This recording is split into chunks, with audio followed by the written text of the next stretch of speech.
All right.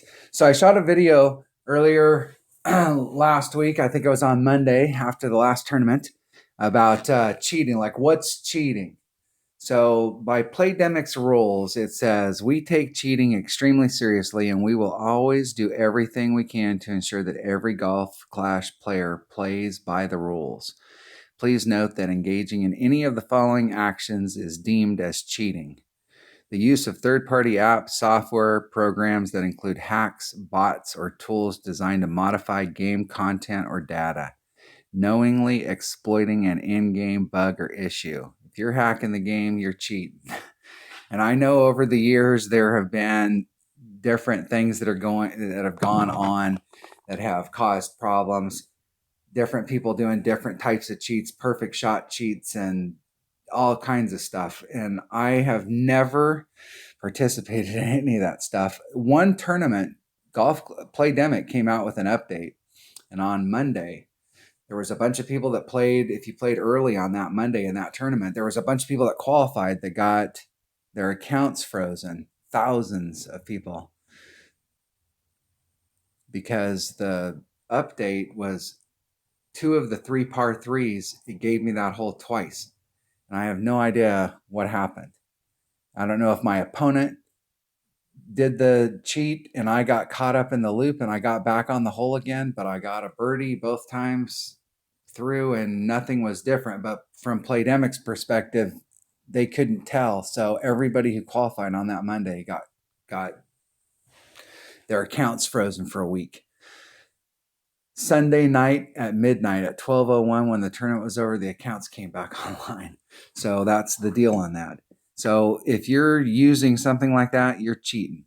And I have seen people out there over the years that weird stuff happens. They hit in the sand, and the next shot they're on the green, and I've seen that stuff happen. But that's definitely cheating. Now, if we scroll down here to other apps and guides, Golf Clash overlay apps. We do not permit and will not support the creation and distribution of any apps that overlay information on top of the Golf Clash app. Doing so can give an unfair advantage during play. Overlay functionality is not available on all platforms and devices, and this change is designed to make sure that there is a level playing field for all our players. Well, I will say this. Cookies aren't available on every device, and Playdemic at their site makes us take cookies. So you're getting an unfair information from me because I accepted, and from the person who can't because their device doesn't accept cookies. But they go on to say there is also the potential for overlays to become extremely sophisticated and the information being shown become more instructive rather than suggestive.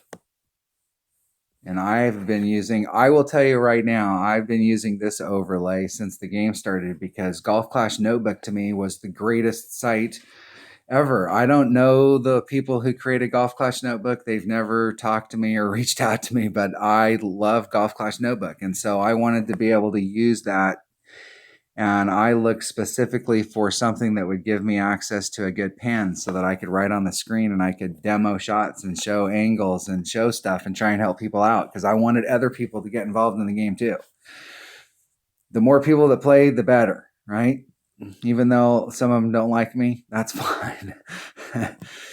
For example, it would be possible for developers to create an app that overlaid a target to let players know exactly where to aim, taking all skill out of the game. To help make sure that overlays do not remove skill from Golf Clash, we think it is important to remove any ambiguity and prevent any overlays from being used in Golf Clash apps. This includes, but is not limited to, and this first bullet point here is pretty much like encapsulates it. Any apps that overlay any Golf Clash specific visual grids, guides, UI element, or other markers that intend to help a player line up their shots more accurately. Any overlaid apps that allow users to input match data to receive recommended shot adjustments. So that's, the Golf Clash Notebook app or the Golf Clash Addy app, or this includes suggested target ring adjustments based on wind speed and or club. Any apps that interfere with the aim method, control method, or any other system that gives the player an unfair advantage over those not using third-party apps. So if you're using those apps, even if you're using them on the side, attempt to read information from Golf Clash display to automatically provide customized advice. I totally get that one. That's where they're taking the information from the actual program, and that's affecting Playdemic's software, and that's a totally different deal. There are, however, plenty of great apps, websites, and resources available that offer great Golf Clash guides and tips. These resources are a great advertisement for the incredible Golf Clash community, and we are supporters of any app that offers advice and reference information and helps players to improve their game. These resources can be used in conjunction with Golf Clash, providing that this information is not overlaid on top of the Golf Clash app. Please be aware that we are currently working with Golf Clash companion app developers to advise them on the removal of overlays. It is not currently against our terms of service to use these apps.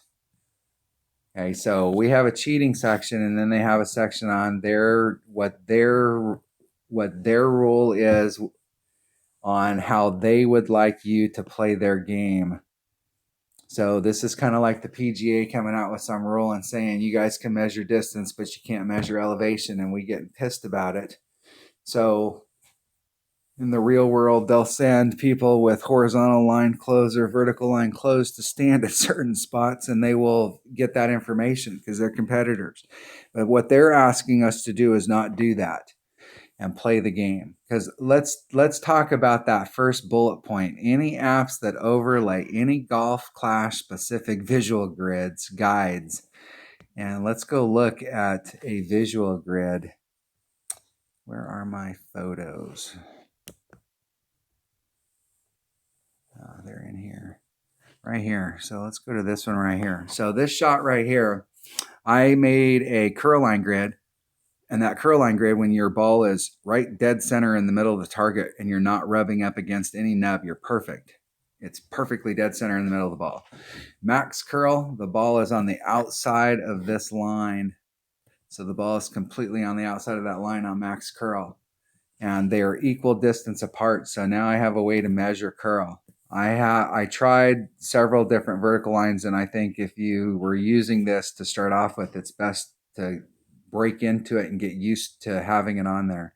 I only have one vertical line down the center, and it extends the perfect shots right here. So it extends slightly above it so that I get a line through it.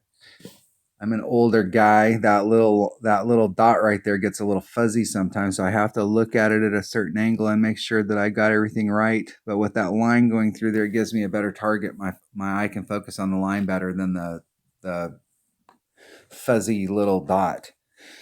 So that's definitely an advantage there. I like this line close to the take shot because I'm used to using the take shot, so I'm used to being low like that. But what I do like about the line is that you can see both sides of your target, whereas when you're in the take shot, it's opaque, so you can't see this half of it. And I can't tell sometimes if I'm like right on the line or if I'm off of it. But with the straight flat line that's in front, I can draw to it. Even if Playdemic just put some straight lines on here for us and didn't even give us the grid marks, just some lines so that we didn't have to use the take shot. A flat line down there. This is the big one. So I broke this into 3 different sections. We have a curl line, we have our center line, and like I said, I had a line that was right here at the bottom. So there was a clear spot here. So I had a clear area to work with down here, so I wasn't trying to confuse my eye. And this line that was at the bottom, this is the center grid. So in the center grid, the line went exactly down here at the bottom and then up so that when you were on the tee, the ball was dead center right here. And when you were in the fairway, the ball was dead center right here. So like when it pans up and looks at the ball was dead center right there. And so I had all 3 of them covered. Here's where it's in your shot range.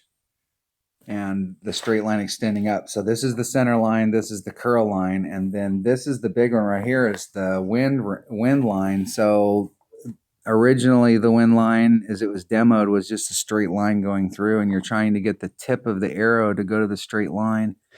And there can be some variance there when you're moving it around, and it swings a lot. So what I did was I put a little teeny tick on either side that are the exact distance off of this center line, true north, so that I can encapsulate both sides of the arrow so that I know that the arrow's pointing pretty close to true north. And those three separate things right there, I guarantee you will give me an advantage. So when people talk about using the grids and stuff, the grids will definitely give you an advantage. And what Playdemic is asking us here to do is they're saying that it's not against their terms of service. So it's not against their terms of service to use them. So I'm showing them to you because it's not against their terms of service to use them, but I'm producing content that involves Playdemic stuff, and whether Playdemic or the mass people in the community think it's true or not, I love Golf Clash. I mean, that's why I take the time to produce content, and I don't ask a lot of my viewers. I just want to put out stuff and try and help other players get better at the game and achieve better results in tournaments, which is what this game is all about. And so I'm going to stick with what I've been doing. But if you want to use these things, they're out there.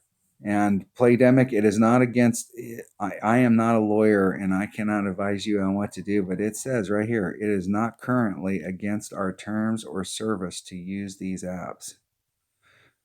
That's what it says in the game. All right.